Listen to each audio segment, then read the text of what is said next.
Hello everyone, myself Bhautik Trivedi, working as an assistant professor in IT/ICT department of LG Institute of Engineering and Technology.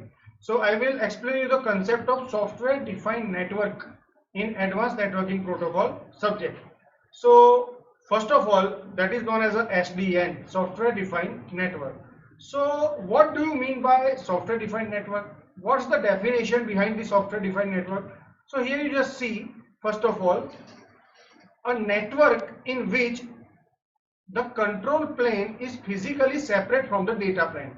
But whenever you talk about the software defined network, at that time mainly three type of plane that is the part of the software defined network. First one, that is the data plane.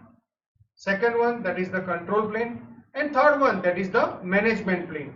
So the network in which the control plane is physically separate from the data plane means here that is the totally applying the separation between the data plane and control plane, and whatever the single control plane that control the several forwarding devices, this kind of management is known as a software defined network.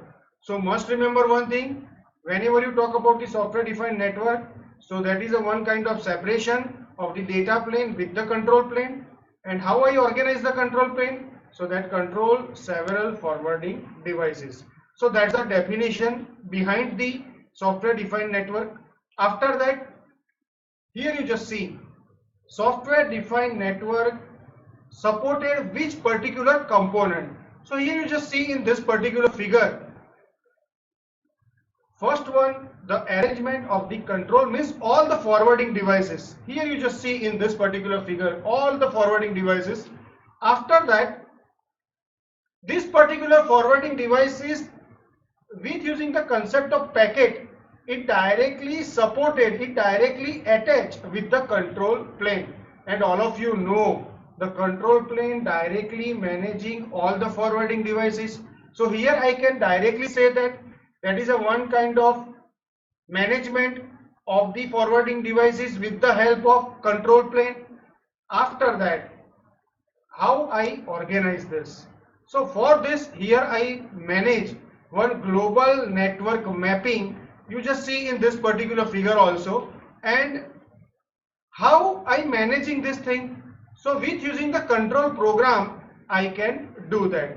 So overall, whenever you talk about the software defined network, must remember one thing, the combination of the control program plus global network mapping plus control plane plus different forwarding devices, and with using this you can directly transmitting a packet also. So that's about the software defined network diagram. After that, how many type of planes in software defined network? So mainly three types of planes, that's a part of the software defined network. First one, that is known as a data plane. So what's the functionality behind the data plane? What's the logic behind the data plane? So data plane means what? All of you know, whatever the transmission that is in a form of the packets. So whenever you process the particular packet, the main functionality behind the data plane is that processing and delivery of packets with the local forwarding state. Forwarding state plus packet header, because all of you know whenever you talk about the any datagram, so at that time the most important field, that is the header, then after the payload, then after the trailer. But here whenever you talk about the concept of the networking plane, the data plane, that supported the forwarding state plus packet header, that is known as a forwarding decision. Which kind of functionality that's supported by the data plane? So first one, that is the filtering, second one, that is the buffering, and third one, that is the scheduling. Each and everything you know in a networking concept. What is the meaning of filtering, what is the meaning of buffering, and what is the meaning of scheduling. So that's about the concept of the data plane. After that, second one, control plane.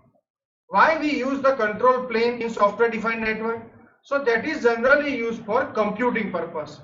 Computing the forward state in routers means it determines how and where the packets are forwarded. So with using the concept of routing, with using the concept of traffic engineering, and with using the concept of failure detection and recovery, you can directly apply the functionality of the control plane. So up to this, one question is that what is the difference between data plane and control plane? The difference is that data plane fully focus on the delivery of the packets and control plane fully focus on computing the forwarding state of the router. After that, the third plane, that is known as a management plane. Why we use the management plane? It directly apply for the configuration and tuning of the network. So mainly two functionality, one configuration of the network and second one tuning of the network. So with using the which technique you can apply the management plane? So first one, that is the traffic engineering, second one, that is the ACL configuration, and third one, that is the device provisioning. Anyone know the meaning of ACL config? ACL config means access control list configuration. So with using this you can directly apply the management concept in management plane. After that, this is the most important diagram you just see here. This is the time scale of the different plane. So whenever you talk about the data plane or control plane or management plane, what is the difference between that? So mainly three difference. First one, that is related to the time scale. Second one, that is related to the task, and third one, that is related to the location. So time scale, data supported in a form of the packets but in a nanosecond. Whenever you talk about the control plane, so that is in a form of the event, that is 10 millisecond to second. And whenever you talk about the concept of the management plane, so that is in a minute to hours. So that is related to time oriented scales. Must remember one thing, this is totally focused on the concept of time scaling. Another important difference between the data plane, control plane and management plane, the difference is that according to the task. So data plane supported the forwarding, buffering, filtering and scheduling. Control plane supported the routing and circuit setup, and management supported the analysis and configuration. So must remember one thing, data plane fully focus on the packet forwarding and all, control plane fully focus on the routing, and management plane fully focus on the configuration. After that, location, data plane supported which particular location? That is the line card hardware. Control plane focusing on the router software, and third one, management, that is generally used by the human or scripting. So this is the difference related to the time scale. After that, this is the diagram. That's very easy. Data plane and control plane diagram. So here the component of the data plane and control plane diagram is that supported the line card, that supported the switching fabric, that supported the processor, and with using this you can directly organize the data plane and control plane within this particular diagram. So the component of the data plane and control plane is that using the concept of line card, using the concept of switching fabric, using the concept of processor. After that, then after discuss about each and every plane in a detail. So at least you know the functionality of each and every plane in a detailed manner. So first of all, already you know the concept of data plane. Why we use the data plane? Already you know, data plane is generally used for the streaming the algorithm on a packets. How? So that is supported the two operation, one matching on some bits or performing some action. Which kind of functionality? That is the part of the data plane. So first one, forwarding. Second one, access control. Third one, mapping header fields. Fourth one, traffic monitoring. Fifth one, buffering. Sixth one, marking. Seventh one, scheduling. And the last one, and that's the most important one, that is the deep packet inspection. So with using the data plane, you can directly apply the inspection on a particular packet. And this particular technique is known as a deep packet inspection.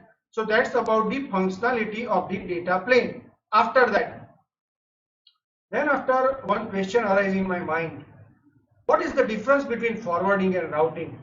And forwarding supported which particular plane and routing supported which particular plane? So forwarding supported the data plane, and already you know what is the meaning of forwarding. Forwarding means I directly sending the data packet from one location to another location. So that can be denoted by directing a data packet to an outgoing link, that is known as a forwarding. And must remember one thing, forwarding, that is the example of the data plane, means individual router using a forwarding table. So that is the concept of the forwarding. What's the logic behind the routing? Why routing? That is the part of the control plane, because already you know, whenever you talk about the routing, so at that time fully focus on computing the path the packets will follow. So whatever the router talking among themselves, an individual router creating a forwarding table according to on way, and then after talking with each other. So that is related to the routing. So what is the major difference between forwarding and routing? So forwarding means directing a data packet to an outgoing link, and routing means computing the path the packet will follow. So that is about the forwarding and routing. So here you just see in this particular diagram, that's the example of the data plane. So data plane means, in short, I can directly say that is the streaming algorithm on packets. So with using the IP forwarding, that's the example here. So here I take a two local area network, LAN 1 and LAN 2. In LAN 1, here I put a one IP address 1.2.3 something, and here 5.6.7.8. So according to that, this particular LAN is directly connected to the wide area network. And if I want to connect the different LAN into the wide area network, so the requirement of the router is there. So according to this, I directly creating a forwarding table for LAN 1 as well as the LAN 2. So this particular technique is known as a concept of IP forwarding. So that's the example of data plane. After that, control plane. Already you know why we use the control plane. Control plane is generally used for computing the path the packet will follow. So with using the forwarding table, it directly populates the forwarding table. So for this distributed protocol, that is the part of that. What's the example of the control plane? Already you know in a network, one most important concept, that is known as a link state routing. So link state routing, that is the example of that. So link state routing supported two examples. One OSPF, that is the open shortest path first, and second one ISIS, that is the intermediate system to intermediate system. So what's the logic behind this? So already you know the concept of flooding. Flood the entire topology to all the nodes. Each and every node compute the shortest path with using the which algorithm? Again you know the name of that is the Dijkstra's algorithm. With using this you can directly calculating the shortest path. So that is about the control plane. So here you just see, that's the diagram. Here I put a one simple source to destination, and in between I put the software and hardware, different software and hardware, and in between I establish the different link between the source to destination. Fully concentrate on this particular figure, how the arrow transfer from source to destination you just see. So let's start with this, the control plane. Here you just see, that is the software and hardware. Here I putting the number here. So this is the one kind of topology, one kind of network. So which particular path I select from the source to destination. So according to this, in this figure you just see which routers and links are present. So already you see in this particular figure, and run Dijkstra's algorithm to find the shortest path, because that is the example of the OSPF and ISIS. So that's why that is the part of the control plane. So here you just see, if a packet is going to B, then send it to output 3. So here you just see in this particular figure, whatever I told, you just see in this particular figure, it directly transmit to this. This is the way you can directly transmit this particular packet to this particular path. After that, the type number 3, that is the management plane. Why we use the management plane? So management plane is generally used for the setting the weights. Using the concept of traffic engineering, you can directly perform the concept of management plane. At that time, you check the different characteristics for that. The characteristics number 1 is that inversely proportional to link capacity. Second one, proportional to propagation delay. And third one, network wide optimization based on the traffic. So here I put the different arrow. Here you just see 1, 3, and then after the path.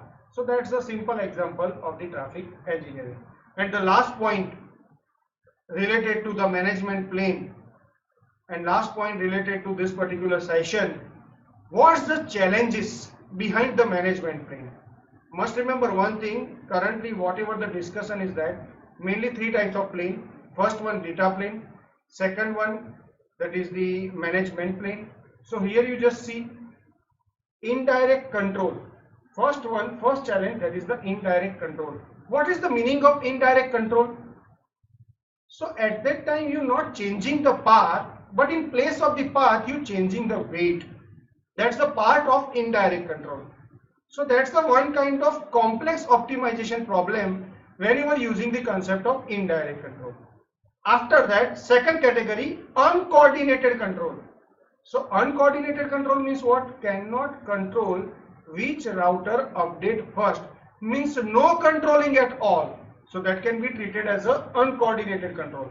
And third one, that is the interactive protocols and mechanism. So at that time, each and everything you know, routing you know, forwarding you know, naming and addressing you know, then after the access control and quality of service. So that's about the concept of the management plane challenges. So that's all about the today's session.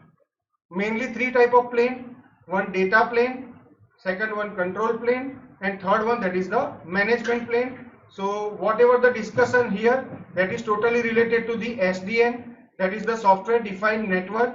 So that's all about the today's session. Thank you for watching.